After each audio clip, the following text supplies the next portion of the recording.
Oh, I love it when everything works.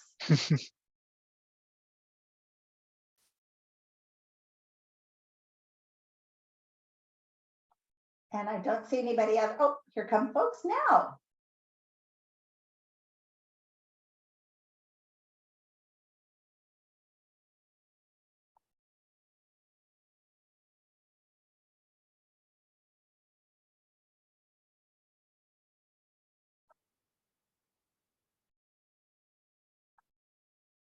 So welcome everybody. I'm so glad that you're joining us today. My name is Chris and I'll be with you for most of the day. While everybody's filing in, if I could ask you to open up your chat window, introduce yourself, tell us what brings you here today, or if you're driving an EV, which one you are, what's the burning question that you have for us today? So type in that chat and let's see what you have to say.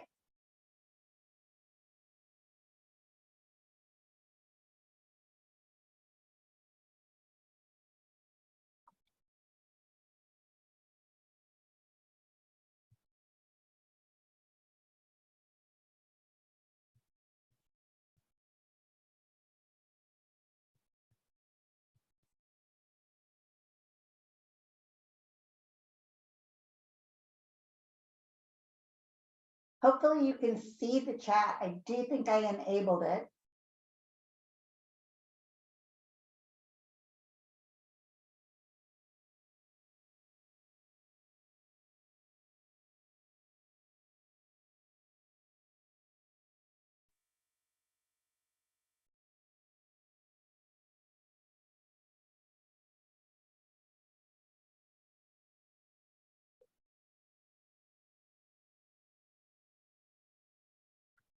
Oh, I see a question. Oh, chat is disabled. Let's see. Thank you so much, Donald. I will see if I can fix that really quick.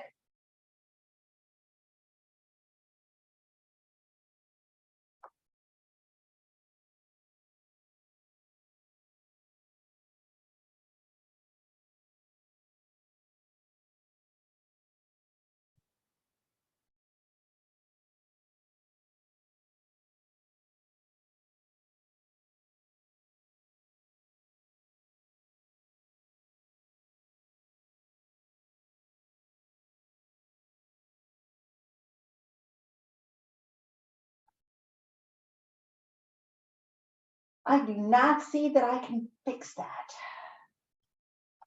Well, we're on already. So we will use the Q&A today.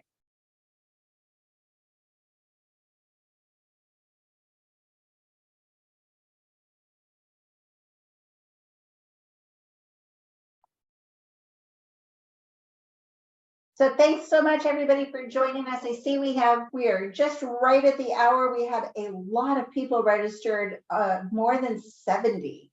And so we will give you just a couple of extra minutes. We appreciate everybody who came on time. And be sure as you go through to use that Q&A, let us know any questions that you have, or use it right now and tell us anything that you're especially interested in learning tonight.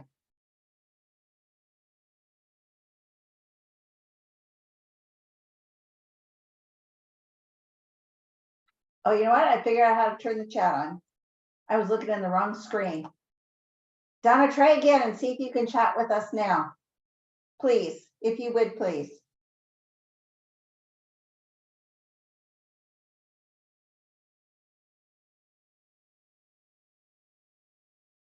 Oh, yay, there she is. Terrific.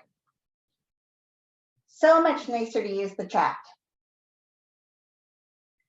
So I will remind everybody that we are recording this presentation, and this will be on the AMP website, and the slides that we'll share with you today will also be available and posted. There's PDF and there are hyperlinks throughout. So many of the things I'm going to talk about, you'll be able to review this PDF and just click directly there onto the screen. And I think we'll give it one more minute, and then I'm going to kick it over to Heather to start us off. Oh, just bought a RAV4. Perfect.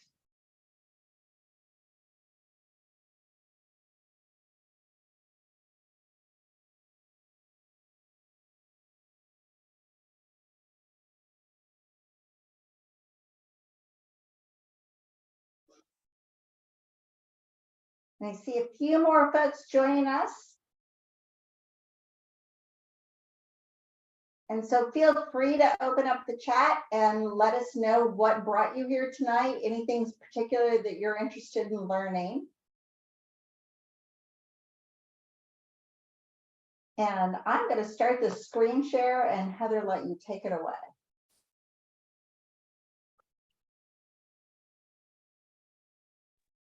Okay, awesome. Good evening, everyone. My name is Heather Heinbach, and I am the Customer Programs Manager here at Alameda Municipal Power. Super excited to talk about EV charging and EVs. We're partnering with Chris White, who is representing Frontier Energy, and she'll do most of the presentations today, but I'm going to hear her talk about a little bit about who AMP is. So if you want to switch to the next slide. Awesome. So Alameda Municipal Power was established in 1887. We're the oldest municipal electric utility in California and west of the Mississippi. So what makes Alameda Municipal Power very unique is that we are community owned and locally controlled. So we have something what's called the Public Utilities Board, which are assigned officials by City Council and the mayor that basically make the decisions on behalf of customers. So it's a little different than investor-owned utility. City of Alameda is a small island community in the heart of the SF Bay Area, and we have about 80,000 residents, 36,000 total customer accounts, and it's about 22.8 square miles. And a couple of things I want to highlight that are unique to AMP is that it is 100% clean electricity, which will definitely play a part in some of the things that we're going to talk about this evening. And we're a demonstrated leader in building and transportation electrification programs. We have some of the highest electric vehicle rebates in the nearby utilities in Bay Area. And Chris, I'll hand it back to you. Thanks so much. And again, thanks for joining us tonight. This is as interactive as we can make a webinar. So please feel free to ask a question or put something in the chat.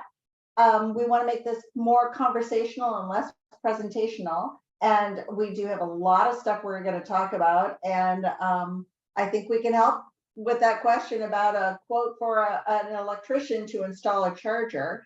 But let's start just by talking a little bit about EVs. And a little quiz for you, and you can do this mentally, is of the 9 vehicles that I have showing here, which 2 of these do you think are an electric car? And I'll give you just a minute to look them all over and make your choices. And then I will tell you that all of these are electric vehicles. You know, when I first started doing this presentation years ago, I had to cheat and put in some plug-in hybrids to show things that were different makes and models. And it's just crazy how in a few years we have so many choices of how we can drive electric. In fact, I just do want to talk about those benefits really quickly about why we're interested in driving electric vehicles. And for those of you who have one already, you know, it's a smooth, quiet ride, not a quite ride. I can't believe all of us who looked at this didn't catch that I made the typo there. It is quite a ride, but it is a quiet ride. It's interesting, the very first time that I drove one down the freeway and realized that I could hear the music in my radio so easily. And I could even hear the birds singing when I was at a stoplight through the windows of the car. You just don't realize how quiet they are until you're in one. We have no greenhouse gas emissions or pollution coming from the tailpipe. We certainly do save money on fuel and maintenance, like not having that smog check or having to have belts fixed or put in spark plugs or even oil changes. I think maybe everybody's favorite thing is skipping that trip to the gas station, that, oh, I think I'll just go a little later. Oh, I've got enough to get home. Oh, I'll stop in the morning. And before you know it, you really have to stop. In fact, I was so bad at it when I was driving a Chevy car with OnStar. The OnStar lady used to call me on a regular basis and ask me if I needed directions to a gas station. And then, of course, driving in the HOV lane. Tell you, I live in Sacramento. I do come to the Bay Area on a regular basis. In fact, I'm going tomorrow and I have to come home during rush hour. And that HOV sticker sure makes a big difference for me. So now let's talk about those EVs that are available now. And I pulled this list from Consumer Reports, and it's a very recent list of what you can either buy or order in the United States and in the Bay Area in particular. There are a few of them on here that are only available in California, like the one at the bottom of the SUV minivan list, which is the VinFast. And that's actually being assembled right in your backyard. And it's a vehicle that's only available to California residents.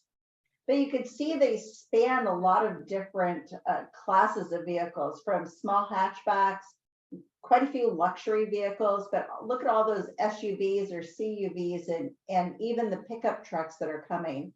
And I just heard from my friend Dave Rensselaer that he got a delivery date for his Chevy Silverado EV. And he's the first person I've heard get a delivery date for one, which is pretty exciting. So, and again, when you get this, all of these are hyperlinked and you'll be able to go right into the websites and find out a little bit more about these different vehicles. So the first question we often hear is, what does it cost? What does an EV cost? And the lower end vehicles, which are the Chevy Bolt, the Nissan Leaf, are under $30,000. We know that most of these EVs are in the $40,000 to $65,000 range. And part of that range cap has to do with what can be eligible for a rebate. And we'll talk about that for just a minute. But some of these luxury models, you saw the Porsche Cayenne on there, you saw the Lucid Air, they can run into six figures. Just before this presentation, I did a search for used EVs in the San Francisco Bay Area and found quite a few of them that are only a year or two old that were running about $15,000. I mentioned that HOV sticker, and I want to tell you that that is an option that you pay for separately. It's 22 bucks. And then in some cities, they also have a parking permit. That's a $17 sticker that lets you park in an EV parking space or gives you a reduced rate on parking. But that is really dependent upon a city and may be dependent upon exactly where you park. It's not a state of California thing. So let's talk about rebates too. AMP has a rebate of up to $6,000 for a used EV under 40K. So I already showed you that there are $15,000 EVs out there, and that $6,000 rebate would go a long way towards bringing the cost of that car down. For new vehicles, there's CVRP. That's the California Clean Vehicle Rebate Program. And the incentive is somewhere between $1,000 and $7,000.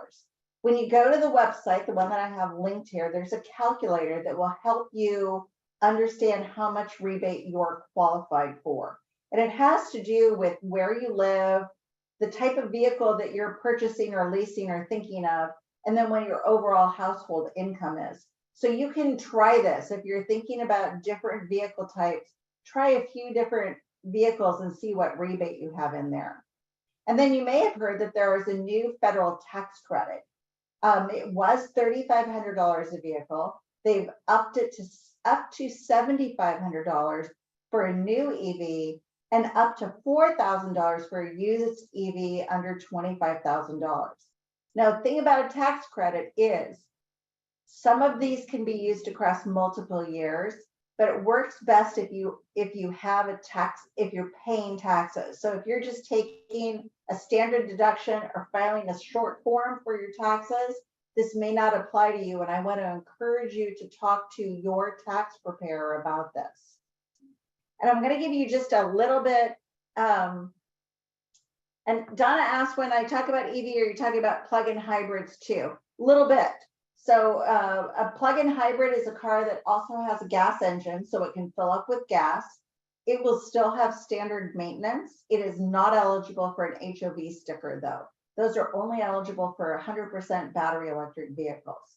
These rebates, CVRP, the AMP rebate, the federal tax credit, are not eligible for plug-in hybrids. They are only for fully electric vehicles or fuel cell vehicles. So I do want to tell you what I know about that federal tax credit because it's still changing. the vehicles for the federal tax credit have to have been assembled in the United States. The amount of the credit really has to do with how much of the minerals and battery components come from the United States or sourced in the US. So the automakers are still figuring this out. They're actually having to do their own assessment for how much of their battery is US made. But there's also a cap on this. It's $80,000 for the big cars. It's $55,000 for the other vehicles. That's again why we see a lot of the vehicles coming in under $55,000 or under $65,000. So when you really think about how much a new car costs and what you get with these rebates and now the tax credit, you're getting a really great deal when you're thinking about an electric car.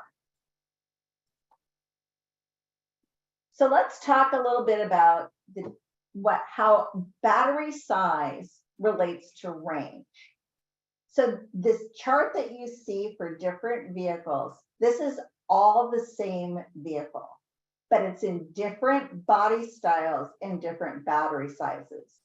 You'll see the top row of each talks about the range, up to 504 miles for the Venture Plus, 216, 205, 272. Then down underneath it, you'll see the battery size. And what I really want to point out is this battery, 87 kilowatts, this 87 kilowatts, they have two different range designations. Same thing with the middle two different range designations.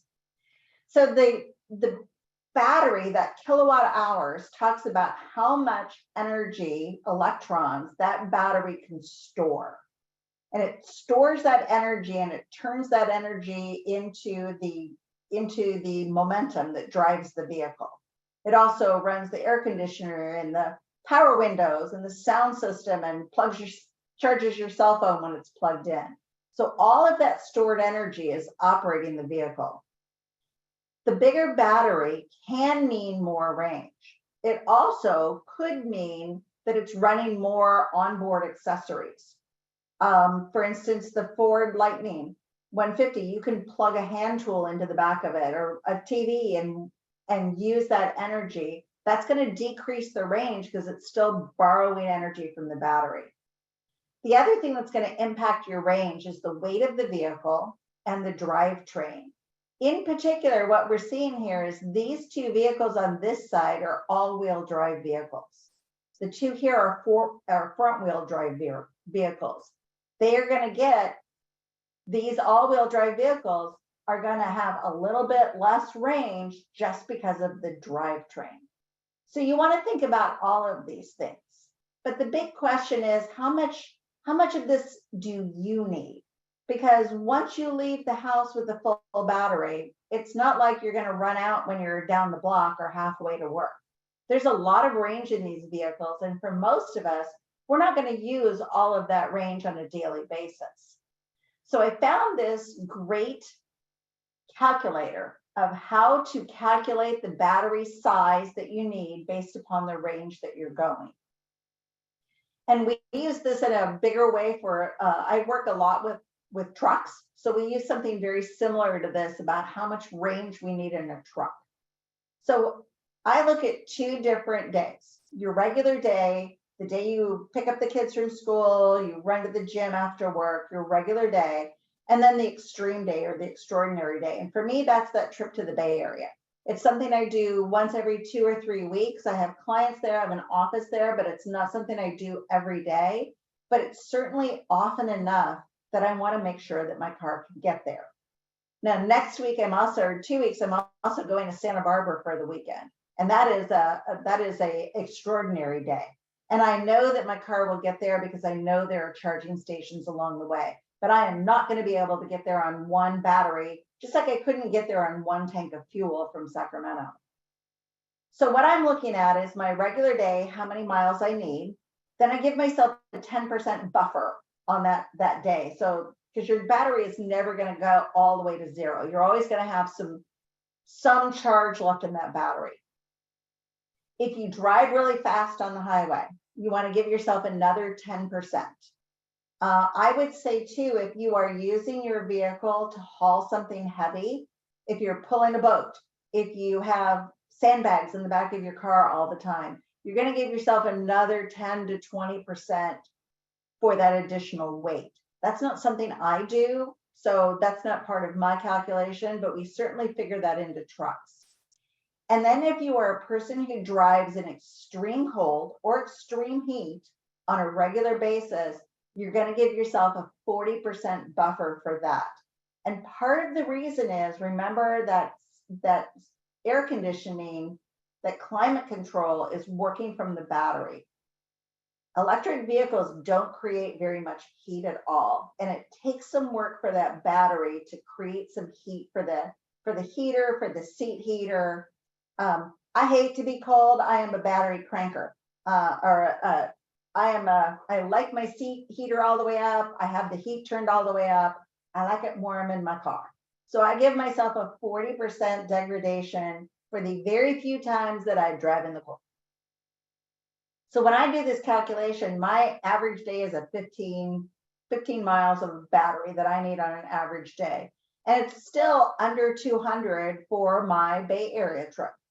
Now, if my Bay Area trip was in a Tahoe trip that I'm doing, I might be up over 200, that I would look for a vehicle that got me at least 200 miles that would get me there before I need to charge.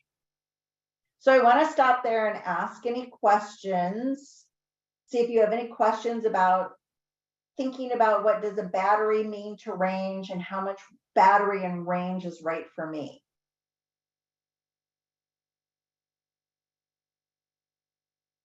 Okay, see nothing popping up, so you can always ask a question later too. So let's talk to you about the fuel economy label. You know, there's one thing for what the manufacturer says, my vehicle has this much range, then there's the fuel economy label. And this is linked to the interactive graphics. So when you click on it, you'll see that you'll go there and hear everything that's on this label. But what you're really looking for is this information right here. So that tells you, based upon the way that US EPA tests vehicles for fuel economy, that's what they came up with. This fake car would have a range of 99 miles on a fully charged battery. And it also estimates on a level 2 charge, based upon this car, how long would it take to fully charge the empty battery. So as you're out there car shopping, look at what the manufacturers say, but also compare it to what fuel economy says. Fuel economy also shows you how much you're going to save in annual fuel costs, how much you're going to save over 5 years, and that's just based on kind of a generic electricity rate. And then it has greenhouse gas and smog ratings. You can actually go into fuel economy and type in your electricity rate and put in, for instance, your mix of power, since you're 100% renewable at AMP, and it will give you a better estimate of how much it thinks you save compared to others. The other thing I have to point out too is when they figure out these savings and fuel costs, they're comparing it to prices that people pay for fuel that do not live in California, where it's $3.50 a gallon instead of $5 a gallon. So again, this is fun to play with when you go onto the website. Now I want to talk just a little bit about state of charge, what that means, and how it applies to EVs. You'll hear people talk about state of charge if that's a new term to you. So Joyce asked if the engine depletes while you're just idling in traffic. It does not, unless you're like me and blasting the heater. But if you're just sitting still in traffic, there's really very little running. And so it's not really using much battery. The manufacturer's calculations and also the US EPA, they build in some typical idle time. So I don't think you'll see very much at all. So state of charge is basically the level of charge in the battery compared to its capacity. So a state of charge is 100, means it will charge all the way up. State of charge of 0 means that it's completely empty and it won't accept anymore. And we have all had machines that run on batteries, and you've seen over time, they just don't hold as much charge. And again, using my example is going to be my Roomba. I love my Roomba. My Roomba runs every day. My Roomba used to run for hours. Now my poor little robot vacuum only runs for about 30 minutes because his little nickel, and yes, he has a name and I do call him a him. He's my only pet. He has a NiCad battery, a nickel cadmium battery, and it just doesn't hold that much charge anymore. So his state of charge is probably down to about 25% now. So when you are out shopping for one of these used EVs, you really want to pay attention to the state of charge. You want to make sure that the car that you're test driving is fully charged. You might even ask the car dealer to put it on a charger and make sure it's fully charged.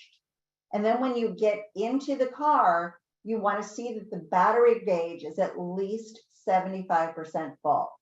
Most of the used cars we've looked at have been around in the 80% state of charge range. So you're getting 80% of the mileage.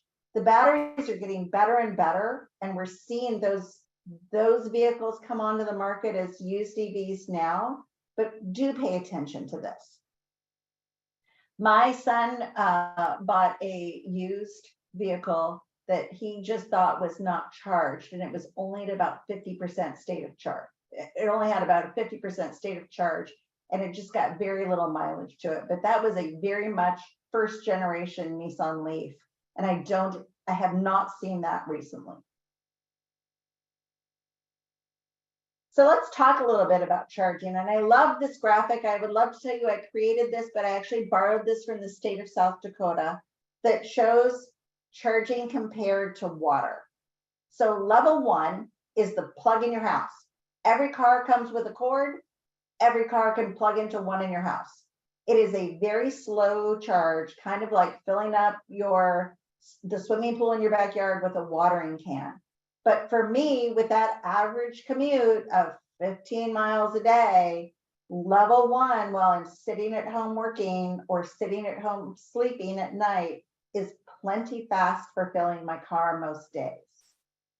Level 2 is what most of us like to have. It's a little faster. It's like a garden hose. And you'll see there's a range on here from 3 kilowatts to 19 kilowatts. 3 kilowatts is kind of like a dryer outlet.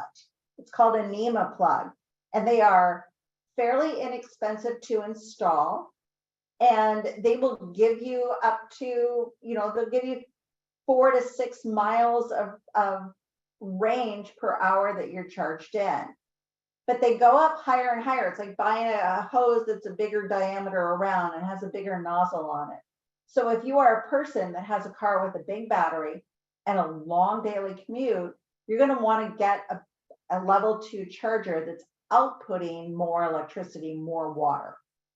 And that level 2 charger you'll have installed by a professional electrician. And then a level 3 or a DCFC, DC fast charger, is not something you'd ever put in your home. This is what you'll see in the parking lot of the grocery store or at a rest area along the way. It is destination charging. It is opportunity charging. It can give you 100 miles of range or even more in about 30 minutes. So when I go to Santa Barbara in a couple of weeks, I will be stopping at one of those on my way to Santa Barbara and filling my battery up while I take a short break from the road and get something to eat. So how much does this about cost? So let's start with the level 1. Cord comes with the car. You can get about 35 miles overnight. If you get something other than just the wall plug that you already have, if you want to go a little higher up than this, you're talking about a plug that's like $500 to buy and install and hook into your panel. So that's level 1. Level 2 tends to be an EVSE.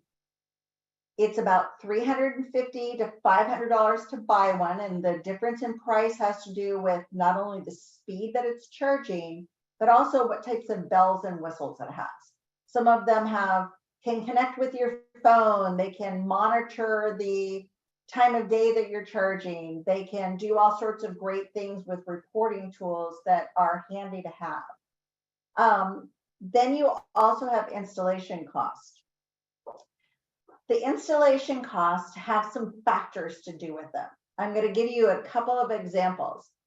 If you are in a newer home, it's very likely that your electric panel is either in the garage or outside next to the garage. If you're in an older home, it's very likely that your electric panel is in the backyard or maybe in a bathroom or a hallway.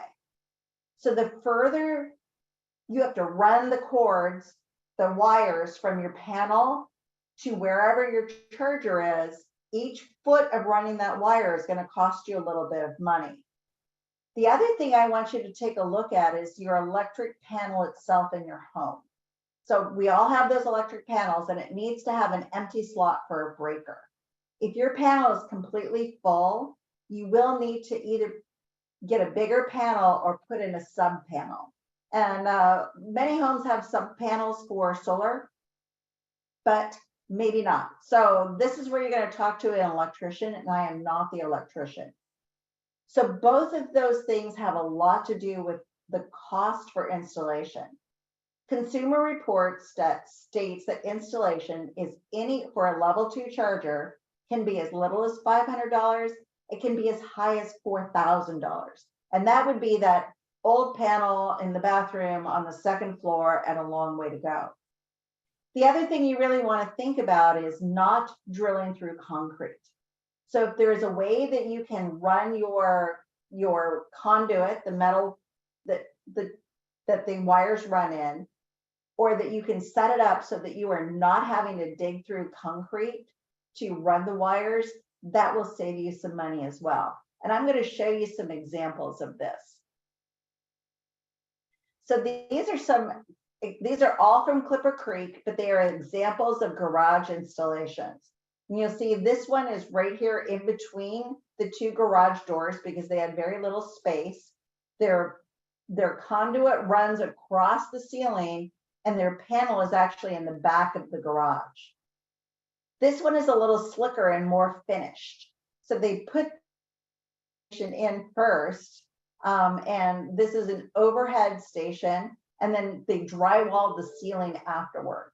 So this is a really slick installation, saves a lot of space in the garage, makes it available for both of their cars, and their panel was on the outside of the house, and they were able to run it through the rafters and outside the house without drilling through anything. You'll see this one is way over here on the wall, and they had to do some fancy maneuvering with the cord. I really like this because it shows how this cord could reach two cars in the garage and not lay on the ground. I'm all really conscientious about tripping hazards, so I like the way that they did this. And why did it have to be on this wall? Their panel is right on the other side of this. And it was a quick run to go from the exterior panel to the charging station here. And then this one shows a little bit of a different installation. It's plugged into an outlet. So it's using the outlet there, goes into the charging station and then over to the car. So that is going to be a lower speed charging station. And for them, it was probably a lower cost installation. So those are some examples inside a car. Oh, thank you, George. Yes, EVSE, Electric Vehicle Supply Equipment. I usually try to avoid the acronyms because I know sometimes it sounds like I speak in Klingon instead of in English. So I appreciate that. Thank you. So here are a couple examples, again, from Clipper Creek. And Clipper Creek is just one of many different companies that provides charging stations for residents. They were just kind enough to share a bunch of pictures with me. So the charging stations outside of the garage. So you can see how they're mounted here. They ran the conduit on the outside and they're connected right there to their electric meter. So it was a really short shot for them. And then this one is in a teeny tiny garage. The people can barely open up their car door when they're in the garage. So they were able to put this right here on the outside of the garage door. This is an older home and their panel was upstairs. And that had a lot to do with the placement too, is they were able to run it through some existing conduit that was already powering their outdoor light switches, outdoor light fixtures that you can't see there. They were able to use an existing runway to get it upstairs to their to their panel. And then here are a couple of slick installations for people who didn't have garages at all. This one, the homeowner actually made this fancy little box here with a light on it and the weather vane, and inside of it is their charging station. And they had to dig through the ground. They had to tunnel here through ground, but they made sure they went through dirt and not through concrete to hook it up to their electric panel. And then you can see this one is on the fence. And this one, the wire goes down here and then it runs in a conduit along the sidewalk into their panel. So there are lots of creative ways to get a charging station into your garage. How much does it cost to charge the vehicles? Well, AMP has a great calculator on the website that you can use to see what it's going to cost you at your house. And they do have a time of use rate, which means that it costs less to charge in the morning or during the day, and after everybody is done cooking, doing the laundry and running the dishwasher, and then all day Saturday and Sunday. So you can see it's quite a reward for using some programming either in the car or in the charging station to use this. But you can see exactly how much you can save on charging your car compared to what you pay for gasoline. And then AMP also has charging station rebates available.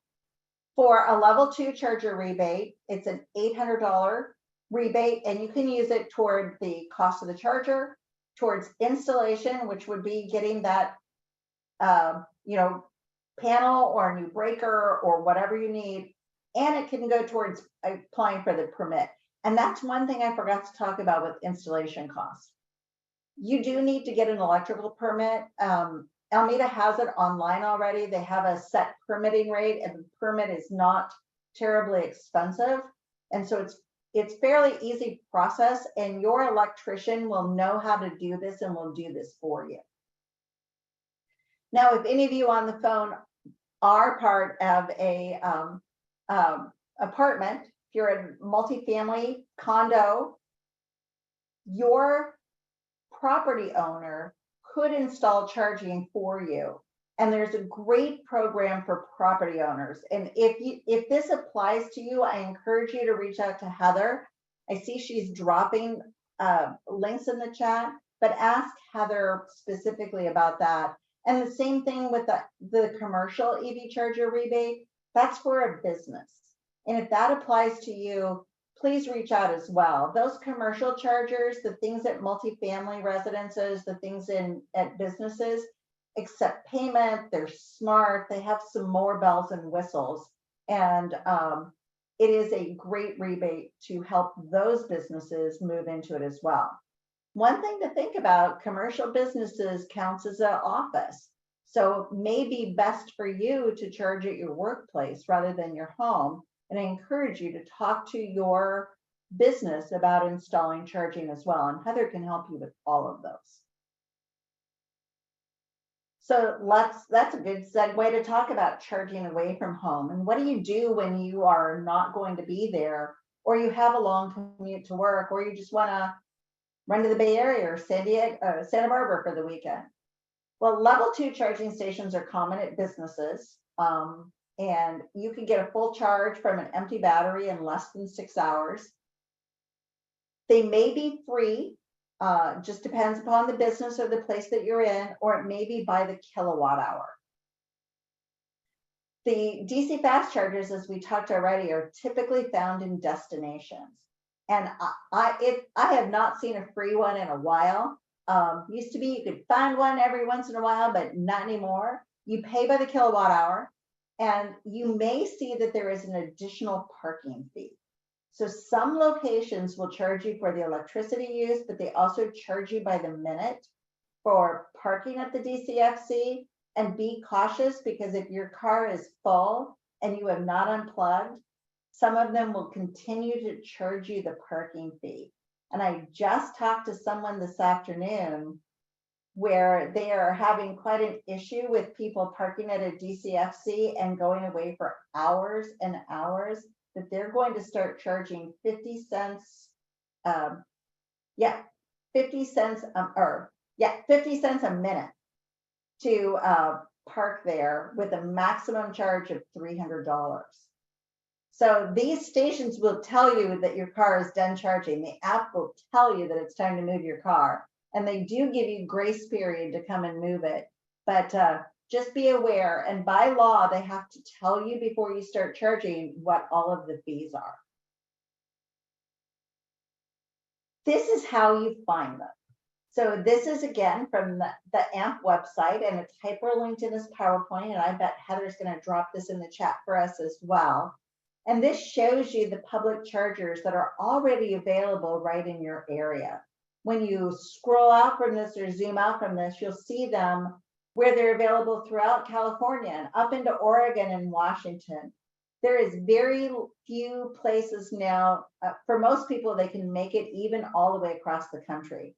I'm working with a friend right now to plan a cross-country drive as part of a launch of another new car, and mapping out where they're going to stop. And it's been crazy that the stops that we've used before, this car, whose name I can't tell you, sorry, won't need to hit as many as we've done in the past. The battery is so large, they're going to be able to skip several of the charging stops. So I don't know what they're going to do. They're not going to see Walmarts across America. So what happens if you do run out of power? Well, most of us are really used to driving and we don't run out of gas. We have that little voice that calls us and says, Chris, do you need, or Mrs. White, do you need directions to the nearest gas station? Well, these cars are pretty good about alerting you as well. Range is always on your dashboard. It will tell you when you're running low. There's usually a little bit more in there than you think. A couple of weeks ago, I did get lazy and didn't charge and thought I could make it home. And I was still on the freeway when I hit 0, but I still made it home.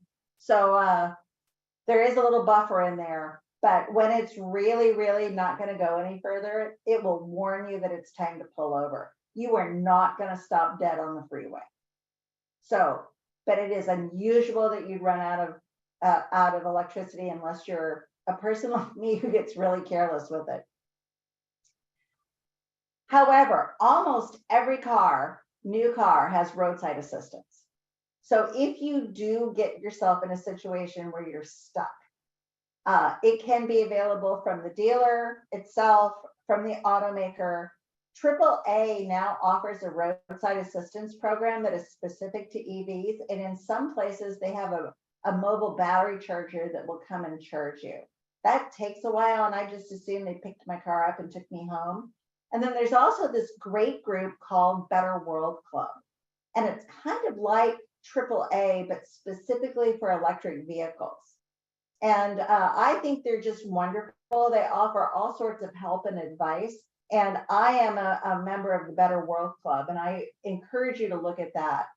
But also talk to your dealer when you're buying the car. It may be included with the EV, either from AAA, from the OEM, or from Better World Club.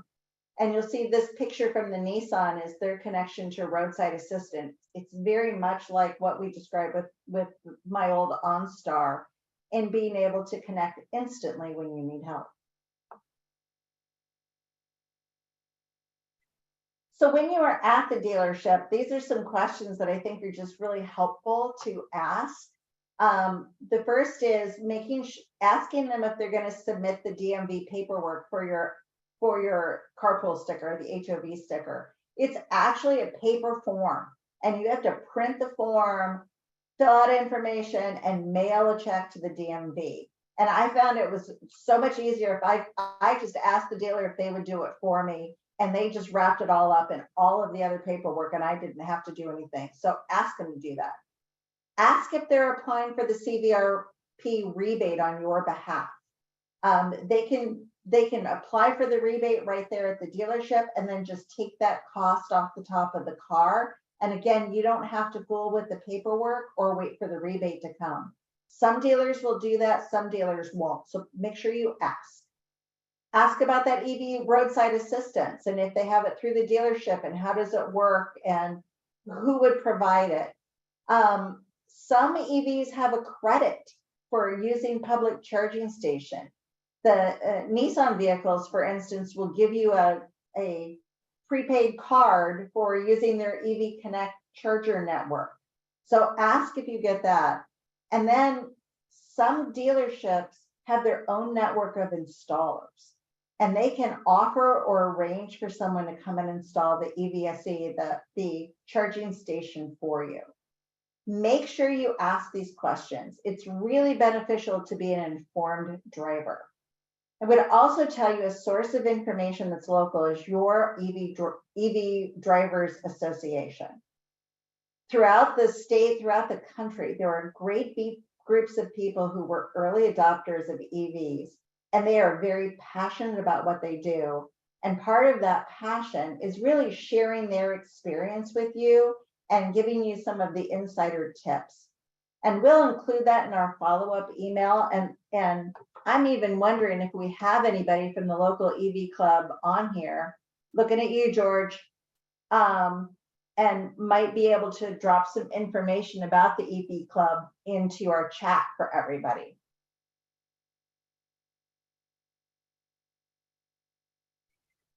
The last thing that I want to cover is the other EV, electric bikes.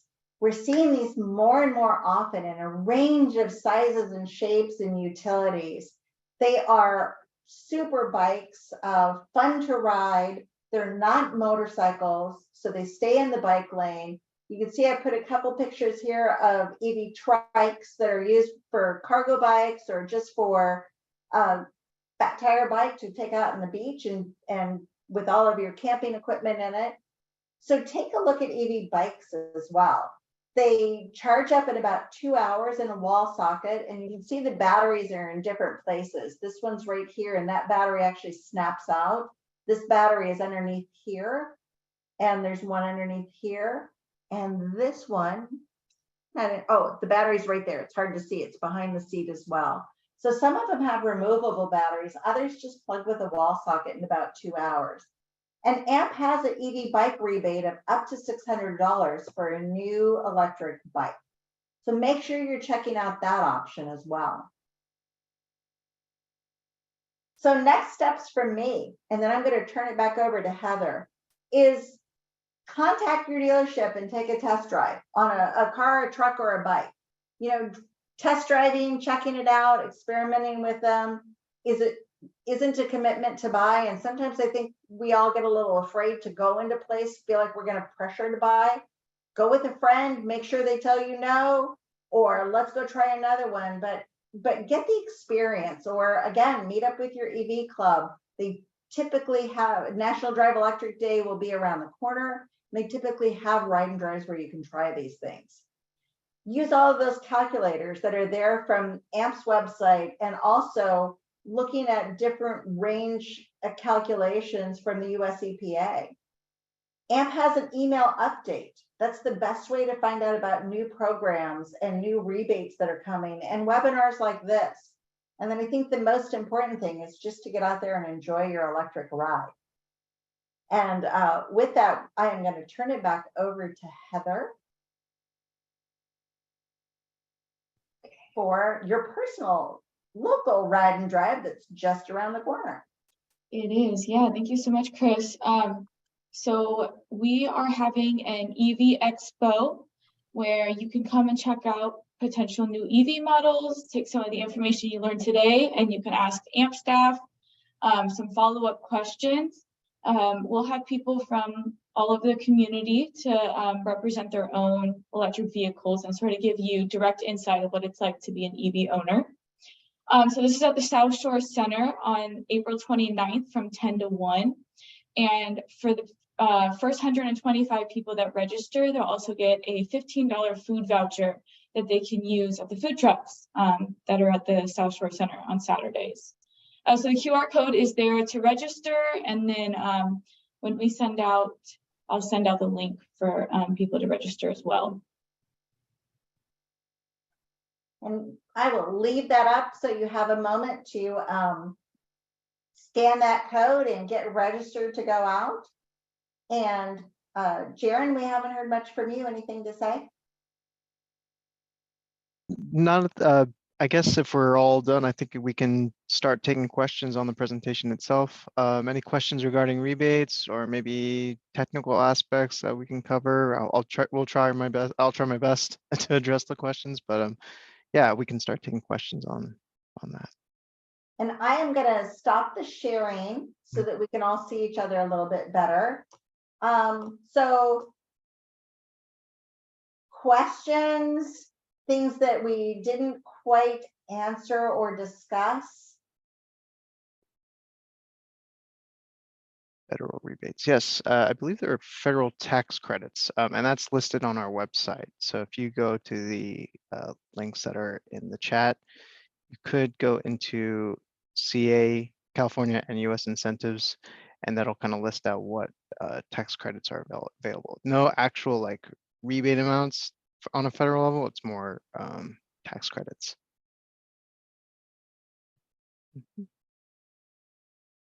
Other questions?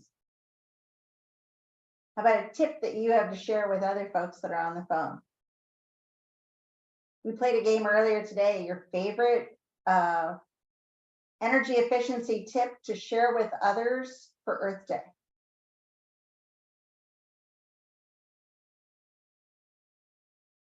Mine is say no to straws, plastic straws. They take energy to produce, they take energy to transport, they take energy to use at their restaurant, and they just go in the trash. So everybody say no to plastic straws.